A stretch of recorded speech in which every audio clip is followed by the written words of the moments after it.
Hello welcome back to my channel. నేను మీ శారదా. నేను ఇవాళ మీకు పొటాటో పాలకూర కర్రీ చేసి చూపిస్తున్నా అండి. ఇది రోటీస్లోకైనా రైస్లోకైనా చాలా బాగుంటుంది.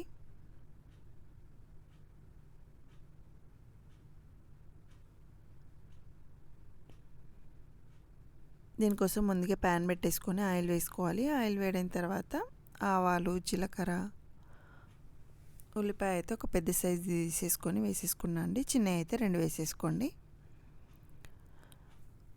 వట్టి పాలకూర తినడానికి చాలామంది ఇష్టపడరు కదా. ఇలా కాంబినేషన్లో అయితే పెద్దగా తెలీదు. చిన్నపిల్లలు లాంటి వాళ్ళు అయితే తెలియకుండా ఆలుగడ్డ ఇష్టం ఉంటుంది అందరికీ. సో ఈజీగా తినేస్తూ ఉంటారు. ఇది రైస్లోకైనా రోటీస్లోకైనా చాలా బాగుంటుంది. ఆనియన్, పచ్చిమిర్చి వేసేసుకొని కొంచెంసేపు ఫ్రై చేసుకోవాలి. కొంచెం ఫ్రై అయిన తర్వాత కరివేపాకు,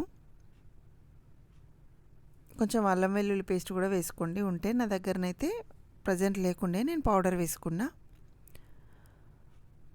టేస్ట్కి సరిపడా సాల్ట్ కూడా వేసేసుకోండి. అలాగే కొంచెం పసుపు కూడా వేసేసుకోవాలి.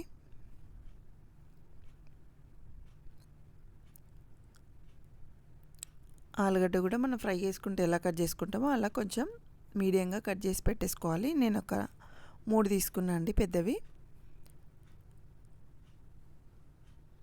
ఫ్రై చేసుకోవాలి. ఒక 5-10 మినిట్స్ అన్న ఫ్రై చేసుకోవాలి. కొంచెం ఆలుగడ్డ కొంచెం ఫ్రై అయిన తర్వాత ఇది డ్రై జింజర్ పౌడర్ అండి, అదే అల్లం పొడి, శొంఠి పొడి, అలాగే కచ్చపచ్చగా దంచుకున్న వెల్లుల్లి. ఈ టేస్ట్ వేసుకుంటే చాలా బాగుంటుంది, అందుకోసం వేసేసుకుంటున్నా. ఇది ఇంకొక 2-3 మినిట్స్ మగ్గించుకున్న తర్వాత ఒక పెద్ద టమాటో, ఒకటి, చిన్నవైతే 2 వేసుకోండి. టమాటా మొత్తం ఉడకాల్సిన అవసరం ఏం లేదండి. ఒక 5 మినిట్స్ కొంచెం ఫ్రై అయ్యి కొంచెం సాఫ్ట్ అయితే సరిపోతూ ఉంటుంది. తర్వాత మనం వేసేసుకున్న ఇంగ్రీడియంట్స్ అన్నీ వేసేసుకోవాలి. కారం, ధనియాల పొడి, అవన్నీ. పాలకూర కూడా సన్నగా తరిగి వాష్ చేసి పక్కకు పెట్టేసుకోవాలి. టమాటా కొంచెం మగ్గిన తర్వాత ఇందులోనే ఇప్పుడు కారం, ఒకవేళ మనం కారం వద్దనుకుంటే ముందే కొంచెం పచ్చిమిర్చి ఎక్కువ తీసేసుకోవచ్చు. ధనియాల పొడి, కొంచెం జీలకర్ర పొడి కూడా ఉంటే వేసుకోండి, లేకపోతే స్కిప్ చేయండి. వేసుకుంటే టేస్ట్ అయితే చాలా బాగుంటుంది. నా దగ్గర చేసి పెట్టుకుంది ఉంది, నేను వేసేసుకున్నా. కొంచెం ఒకసారి మసాలా మొత్తం కలిసేలా కలుపుకొని తర్వాత పాలకూర వేసేసుకోవాలి. పాలకూర తొందరగానే ఉడికిపోతుందండి.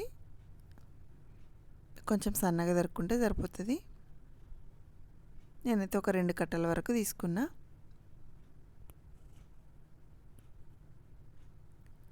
వేసేసుకొని అంతా కలిసేలా కలుపుకోవాలి. మీరు కనుక నా ఛానల్ని ఫస్ట్ టైం చూసినట్టయితే తప్పకుండా లైక్ చేయండి, షేర్ చేయండి, సబ్స్క్రైబ్ చేయండి. అలాగే మోర్ వీడియోస్ కోసం నా బెల్ బటన్ని ఆన్ చేసి పెట్టేసుకోండి. నేను కొత్త వీడియోస్ అప్లోడ్ చేయగానే మీకు నోటిఫికేషన్ వస్తుంటుంది. ఇందులోనే కొంచెం కొత్తిమీర కూడా వేసేసుకుంటే, ముందే ఉడికించుకునేటప్పుడు వేసుకుంటే ఫ్లేవర్ ఇంకా బాగుంటుంది. కావాలంటే లాస్ట్లో కూడా కొంచెం వేసేసుకోవచ్చు. ఇలా మధ్యలో ఒక 2-3 టైమ్స్ కలుపుకోవాలి. పాలకూర ఆలుగడ్డలో కలిసిపోయేంత ఉడికిపోతే సరిపోతుందండి. ఆల్రెడీ మనం అన్నీ వేసేసుకున్నాము, ఇంకే వేసుకోవడానికి ఏం లేదు. ఒక 2-3 టైమ్స్ లిడ్ తీసుకుంటూ కలుపుతూ ఉడికించుకోవాలి. మీకు కావాలంటే లాస్ట్లో మళ్ళీ కొంచెం కొత్తిమీర వేసేసుకోవచ్చు. నేనైతే మళ్ళీ ఏం వేయట్లేదు. కొంచెం సాఫ్ట్ అయ్యే వరకు ఉడికించుకొని, ఉడికిపోయిందండి చూడండి, ఆలు విరిగిపోతుంది. ఇంతవరకు ఉడికితే సరిపోతుందండి. స్టవ్ ఆఫ్ చేసేసుకొని సర్వ్ చేసుకోవడమే. నేనైతే ఇవాళ రైస్లోకి కాకుండా రోటీస్ చేసుకున్నాము. రోటీస్లోకి చూపిస్తున్నా. రైస్లోకైనా బాగుంటుందండి. మీరు ఇంతవరకు ట్రై అయిపోతే తప్పకుండా ట్రై చేయండి. Thank you for watching. Please subscribe my channel.